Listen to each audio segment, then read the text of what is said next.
भक्तजनों, कलयुग अवतार गुरु नानक देव जी संसार का भ्रमण करते करते एक दिन एक नगर में गए। एक माता के घर में जा बैठे। उसी नगर में एक फकीर रहता था। जिस दिन चंद्रमा चढ़ता था उस दिन उसके घर में बहुत सारी जनता जाती थी। बहुत लोग अनेक प्रकार की भेंट बाजों की ध्वनि में लेकर आते थे। उस फकीर के मकान पर एक अच्छा खासा मेला लग जाता था। यदि कोई पूछे कि आज क्या है, तब उत्तर मिलता कि इस घर में शौ ने आना है। और फकीर कहता था कि मेरे मकान में कोई भी ना आए, और घर में फूलों की शैया बना रखता था तथा इत्र गुलाब आदि छिड़कता था। उस रोज यह फकीर किसी को अपना मुख नहीं दिखाता था और ना ही किसी का मुख देखता था, तथा मकान के भीतर ही तमाम रात्रि बैठा रहता था। बुर्का पहनता और अपने को स्त्री समझता था। यह बातें तमाम जनता में होती थी। उधर उस घर में श्री गुरु जी महाराज विराजमान थे। उस बुढ़िया ने स्वच्छ भोजन तैयार करके गुरु जी के आगे रखकर प्रार्थना की, हे महाराज, कृपया इस रूखी सूखी रोटी को ग्रहण करें। तब गुरु जी कहने लगे, भोजन तो हम पा लेंगे, परंतु यह नगर में शोर किस बात का है? तब उस देवी ने कहा, हे महाराज, इस नगर में एक फकीर रहता है। वह कहता है कि शुक्ल पक्ष की दूज को घर में शौ आता है।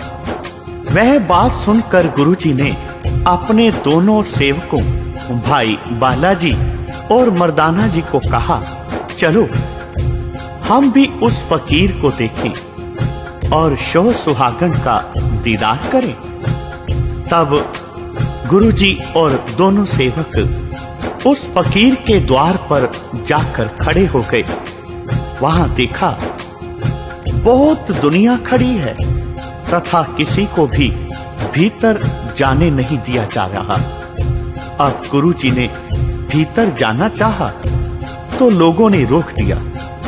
तब गुरुजी ने उसके दरबानों को कहा, हे भाई, फकीर जी को कहो कि बाहर साधु खड़े हैं और तुम्हारा दीदार मांग रहे हैं।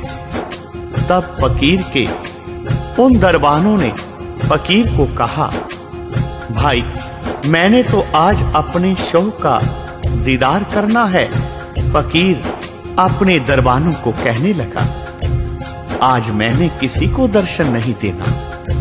जब दरबानों से सुना कि वह फकीर इनकार करता है, तब गुरुजी ने कहा, सुनो मित्रों, यहाँ कुछ भी नहीं है। यहाँ झूठ है, यहाँ फरेब है, यहाँ स्वांग है। यदि इसको शौ का दीदार हो जाता तो वे बुरके में शौ को पहचान लेता। तब गुरुजी वहां से उठकर एक पहाड़ी पर जा बैठे।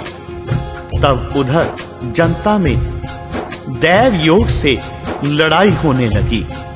कोई झंडा उतार कर ले गया तो कोई नगारे उठाकर भाग गया। लड़ाई में सभी साज वाज वाजद रहम भ्रम हो गया। अनेकों को सख्त चोटें आई। खून की होली खेली गई। उस फकीर का सारा मेला नष्ट हो गया। अब उस फकीर की चारों ओर निंदा होने लगी। महिमा पलों में घट गई। तमाम दुनिया उस फकीर को झूठा झूठा कहने लगी। एक महीने के पश्चात गुरुजी उसी बुढ़िया माता के घर में आए और पूछने लगे, हे माता, आज भी चांद की पहली है? उस फकीर के यहाँ आज मेला नहीं लगा? तो उस माता ने उत्तर दिया कि हे महाराज, उस फकीर का सभी नाटक बिल्कुल झूठा ही निकला। एक दिन गुरुजी शहर के बाहर गए, तब एक लंगड़ा आदमी नगर के बाहर इधर उधर मांगता मिला। वह गुरुजी को देखते ही चरणों में आ गिरा। गुरुजी ने उस लंगड़े पिंगले की ओर कृपा दृष्टि से देखा, तब उसके सभी अंग ठीक हो गए। उसने गुरुजी की महान स्तुति की। अब गुरुजी उसे कहने लगे, हे मित्र, यदि तुमको कोई पूछे कि तुम्हारे हाथ पैर किसने ठीक किए हैं, तो तुमने कहना कि मेरे हाथ पैर ठीक करने वाला वही शोह सुहागन जी है। बस जब उसे पूछा जाता तो वह शोह सुहागन का ही नाम लेता था और हर तरफ उसी के गुण गाता फिरता। यह शोह सुहागन को भी जा मिला।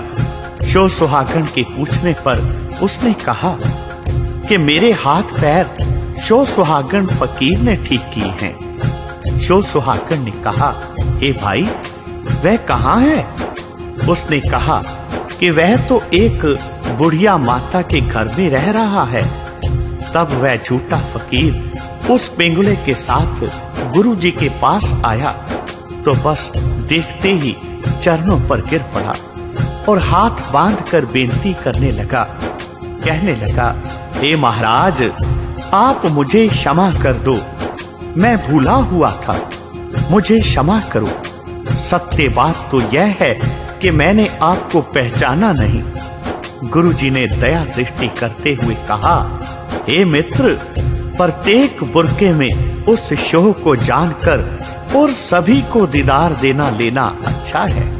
जब तू परमेश्वर का भजन करेगा तब वह सच्चा शोह तेरे बिन बुलाए तेरे पास स्वयं चला आएगा।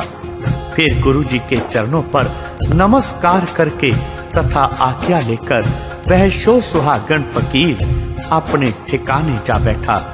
उधर वह पिंगला शोह सुहागन का प्रचार कर रहा था। तब उसका उजड़ा मेला फिर से लगने लगा। तब गुरुजी की कृपा समझकर वह शोह सुहागन फकीर गुरुजी का शिष्य बनकर नाम जपने लगा। तो गुरुजी ने वहां श्लोक उच्चारण किया। श्लोक महला पहला। तुध पावै ता वावै गावै, तुध पावै जल नावै, जा तुध पावै ता करै विभूता, सिंगी नाद बजावै, जा तुध पावै ता पढ़ै कतेबा, मुल्ला शेख कहावै, जा तुध पावै ता होवै राजे, रस कस बहुत कमावै, जा तुध पावै ता तेग वगावै, सिर मुंडी कट जावै, जा तुध पावै ता जाए दसंतर, सुन गल्लां घर आवै, जा तुध पावै नाए रचावै, तुध पाणै तू पावै, नानक एक कहे बिनंती, और सगले कूड़ कमावै, और सगले कूड़ कमावै। यह श्लोक सुनकर सभी लोग गुरुजी के चरणों पर गिरकर प्रणाम करने लगे। तब गुरुजी उन पर अपनी कृपा दृष्टि करके तथा अनेकों की कामना पूर्ण करके अपनी यात्रा को आगे को चल दिए। बोलो जी पाई जी वाहे गुरु, वाहे गुरु, वाहे गुरु।